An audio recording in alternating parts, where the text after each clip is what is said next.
Vadlapudi bus స్టాప్లో అన్ని బస్సులు ఆపాలి. డిపో మేనేజర్కి వినతిపత్రం అందజేసిన రాష్ట్ర కార్యదర్శి బోండా జగన్నాథం.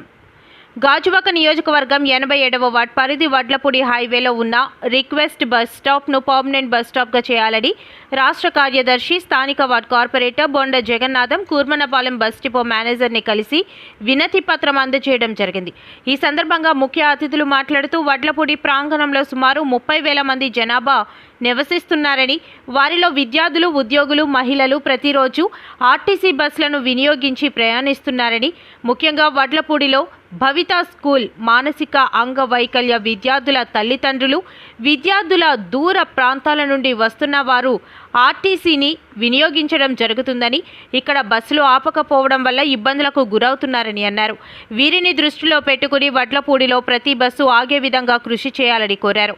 ఈ కార్యక్రమంలో వార్డు అధ్యక్షులు విజయ రామరాజు, సెక్రటరీ బొట్టా ప్రకాష్, బెల్లంకొండ రాజన్ రాజు, కనితి ఈశ్వర్రావు, గండేపల్లి రాము, కోరుకొండ కళ్యాణ్ చక్రవర్తి, అప్పలనాయుడు, బొండా నాగరాజు తదితరులు పాల్గొన్నారు. అందరికీ నమస్కారం. 87వ వార్డు ప్రాంతం వడ్లపూడి బస్ స్టాప్ నుండి అందరూ ఉన్నాం. ఎందుకంటే ఇక్కడ వడ్లపూడి బస్ స్టాప్లో ఏదైతే పోస్ట్పాల్ కొత్త ఆపట్లేదని చెప్పి అనేక కంప్లైంట్లు ఉన్నాయి. దాంతోపాటు భవిత స్కూలు యాజమాన్యం కూడా మనకు కండక్ట్ చేస్తుంది. ఈ ప్రాంతంలో చాలామంది మహిళలు కూడా ఎక్కువ శాతం ట్రావెల్ చేయడం వల్ల అనేక కంప్లైంట్లు రావడం జరుగుతుంది. దాన్ని మన డిపో మేనేజర్ గారి మన రావు గారి తీసుకెళ్ళడం జరిగింది. తీసుకెళ్తే ఆయనే మరి ఇక్కడికి వచ్చి దగ్గరుండి ఒక గార్డుని ఇవాళ పెట్టి దగ్గరుండి బస్సులు ఆపి అందరిని ఎక్కించే ప్రయత్నం చేయడం జరుగుతుంది. అయితే ఈ మీడియా ద్వారా కానీ ఏదైతే అధికారులకు మేము తెలియపరిచేది ఒకటే, ఇక్కడ ఎందుకంటే 43 గ్రామాలు 28,500 ఓట్లు ఉన్న 87వ వార్డు ప్రాంతాల్లో, దీంతో పాటు అటు జగ్గరేశ్పేట కానీ అటు దొంగలాం ప్రాంతానికి ఆడుగారు కానుకున్న వాళ్ళందరూ ఇక్కడి నుంచి బస్సు వెళ్ళడం జరుగుతుంది. కాబట్టి దయచేసి బస్సు అనేది ఇవాళ ఏంటంటే మాకు చెడ్డపేరు ఎక్కువ వస్తుంది ప్రభుత్వం నుంచి కూడా. ఏదైతే ఆధార్ కార్డు మీద ఫ్రీగా బస్సు ఆర్డర్లకు ఇవ్వడం వల్ల బస్సులు ఆపట్లేదని చెప్పి మ్యాప్లు కూడా జరుగుతుంది. కాబట్టి దయచేసి యాజమాన్యం ఆలోచించి, అలాగే ముఖ్యంగా బస్ డ్రైవర్లందరూ కూడా ఆలోచించి మరి ఈవేళ ప్రభుత్వం దయ వల్ల ఈవేళ తీసుకొని వేరే వేరే మార్చిపోతుంటే గౌరవ శాసనసభ్యులు రాష్ట్రపతి ఆపడం జరిగింది. మీరు కూడా అదే అర్థం చేసుకొని మా 87వ వార్డు ప్రాంతంలో వెళ్ళేటటువంటి ఏదైతే బస్సులు ఉన్నాయో బస్సులన్నీ కూడా తప్పకుండా ఆపి ఇక్కడ ఉన్న ఎవరైతే ప్రజల్ని ప్రజలు సహకరిస్తామని చెప్పి కోరుకుంటూ మరొక మారు మరి అప్పుడు మేనేజర్ గారికి రావడం జరిగింది.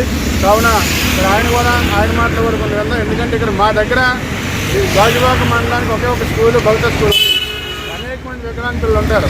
వాళ్ళు ఎక్కేటప్పుడు దిగేటప్పుడు చాలా ఇబ్బంది పడుతున్నారు. కాబట్టి మీరందరూ కూడా ఏదైతే అధికారులు ఉన్నారో అందరూ కూడా డ్రైవర్ కూడా అర్థం చేసుకొని మరి మీ అందరికీ మేము ప్రభుత్వ పరంగా సహకరిస్తున్నాం, అన్ని విధాలు సహకరిస్తాం. మీరు కూడా మా వార్డు ప్రజలకు కూడా సహకరిస్తామని చెప్పి కోరుకుంటూ సెలవు తీసుకుంటాం.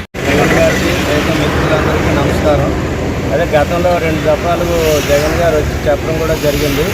మా వాళ్ళు ఈ 400లు, 311లు, 38వైలు అన్నీ విధిగా అవుతున్నాయి. 500కి అయితే స్టాప్ లేదు. అయినప్పటికీ కూడా వాళ్ళకి అలవాటు చేయడానికి నేను ఇక్కడ ఒక గైడ్ని ప్రొవైడ్ చేశాం. సోమవారం నుంచి ఫుల్గా ఇక్కడ 2 పూట్ల గైడ్ ఉండి దగ్గరుండి బస్సులు ఎక్కిస్తారు. ఏం ఇబ్బంది లేదు.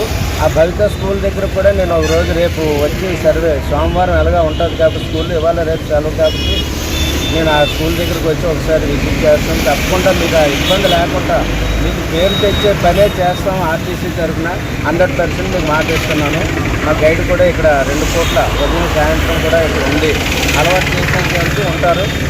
తప్పకుండా మీకు శ్రమ లేకుండా, ఇబ్బంది లేకుండా, ఎటువంటి కంప్లైంట్లు లేకుండా మేము చూసుకుంటాం. Thank you sir.